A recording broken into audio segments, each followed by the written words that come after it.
Stop trying to change people that are stuck in their ways, bro. There's nothing you could say, tell them, and this doesn't have nothing to do with age. I seen Blueface saying like his mom is just stuck in her ways, and maybe he was talking to Shannon Sharp. He like, Shannon, can you talk to her because she don't want to listen to me. She still view me as a baby, and she don't respect me. And bro, I'm telling you, man, like I try to tell my folks, especially people that have spiritual awakenings, consciousness, however you want to put it, right? We like to try to help everybody, save everybody. You want to wake people up. You want to make sure your parents live longer and try to get them to spread healthy. You want to, be healthy, do this. And you want to tell your family, your sister, your brother, your auntie, your cousin, hey, be healthy, this, and that.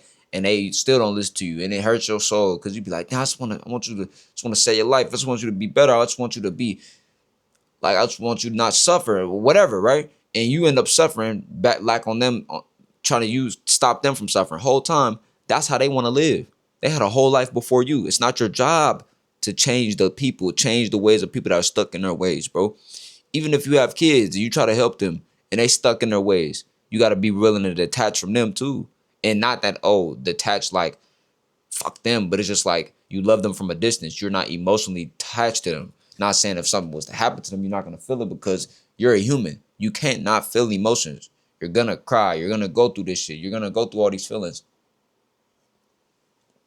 But one thing when I learned when I lost my pops, and I was trying to tell him years before, like to get on his healthy shit. Even when I seen him when he came out here to visit me in AZ, I seen he just wasn't on his healthy time. He wasn't doing push up. He got a stomach. I'm like, damn, he's falling off. Like, once I seen him get sick, now I was trying to tell him what to do. He's like, man, fuck them blueberries, nigga. That shit ain't gonna work. And I'm like, damn.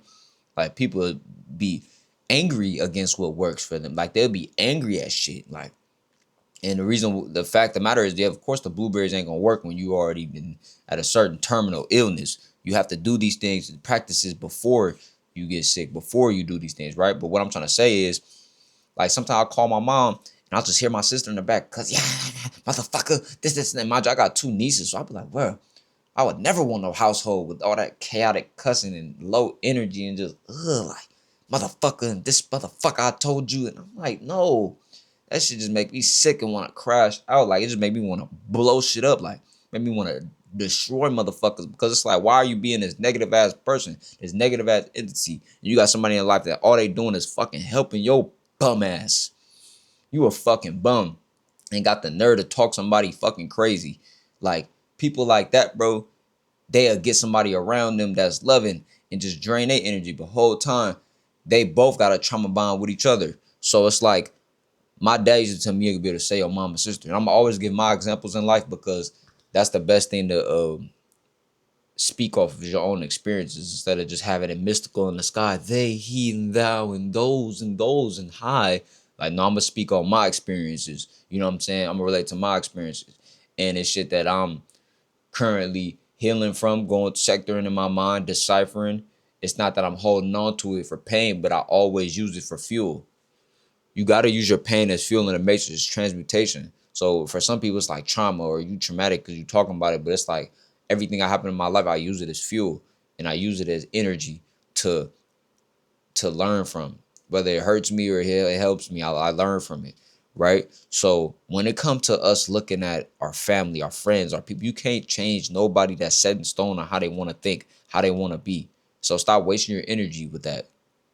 That's why there's no point of arguing and debating with people. That's why I said if you in this conspiracy shit or you in this conscious shit, whatever, and you arguing with motherfuckers about how you feel like you're right about CERN, how you're right about the Aboriginals, how we from Africa, how we from America, how you arguing from, like, it's okay to make statements and do research and learn and have conversations, but the moment it turns from, nah, nigga, you wrong, this and that, like, people want to debate and argue all day because they're victim low energy beings.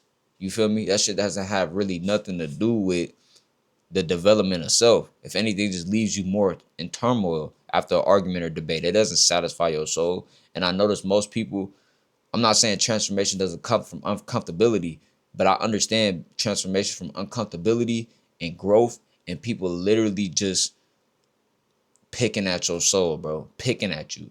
Because that's the type of entity it is. Like, if you see through people and while they're having conversations, you'll know, like, oh, you're not here for nothing else but to be stuck and but to, like, you're not going to forget about this shit in 2 minutes. I'm not. It's going to linger on me the whole day. So if you know you're that type of person where somebody says some shit or you in some shit and then it lingers around and it's hard for you to let go, something like that, it doesn't matter how tapped in you is. And you gotta think about the more conscious you are, the more shit can, the more you can absorb. Most people, they can't even absorb what the fuck you saying. Like I done said stuff to people and had conversations and they don't even hear nothing but 2 or 3 words. I know it, bro. They probably hear 4 or 2 words. And maybe because I talk fast too, but on top of that, that's what they want to hear. People only hear what they want to hear, so that's important to know. So I'm making this video on Christmas, so I'm gonna drop it on Christmas, right? Oh, wow. The 25th. My bad, fucking TikTok popped up, but yeah, man. Got my grapefruit juice right here. Ooh, but one thing I want to tell y'all is, don't let this message drain your energy, bro. Don't let it. Don't let it. And you gotta protect your peace. So a lot of people are alone for the holidays, Christmas, and all this stuff. All of these stuff is just meant to drain your energy. You know, all of these things is meant to just make you feel like you left out. But then there's people that's with their whole families and all this shit, and guess what? They arguing at the end of the night, and they feel like that's a movie. When they go through it traumatically, they like, fuck, I hate this shit. But then as they remember, oh, remember we had the last Thanksgiving, this good and this and that, and we arguing, and it's across all the board, all races. I seen a Mexican like, oh, bro, it ain't a Thanksgiving if the TO ain't arguing about some land and dirt or something like that. And I'm just like, yeah, everybody be going through it. Most people just keep that shit in the house, but some people have a good household, good positivity, loving homes, good music, nobody fighting at the end. And if I can't have it like that, I'm good. You know what I'm saying? And a lot of the family is fake because when you was in the best position, when you was in the worst bad position as a child, no one helped you. You know what I'm saying? You was actually looked down upon as a child growing up in a lot of our households and communities. You was looked at as somebody that was grown. And any other community I see, they treat children like children. Well, the healthy parents treat children like children, but a lot of us got treated like adults from when we were young.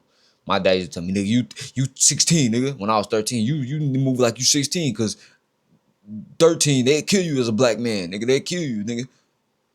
Cops gonna look at you as a grown ass man, nigga. And he right. You know what I'm saying? As a man, you need that training. But a lot of other things, you gotta still have that balance of them feeling like a kid too, you know. But anyway though, man, I don't want to make it seem like my life is just color crazy. I'm straight, you know what I'm saying? I'm just making a point for people that like, you can't change folks that's stuck in their ways. Focus on changing yourself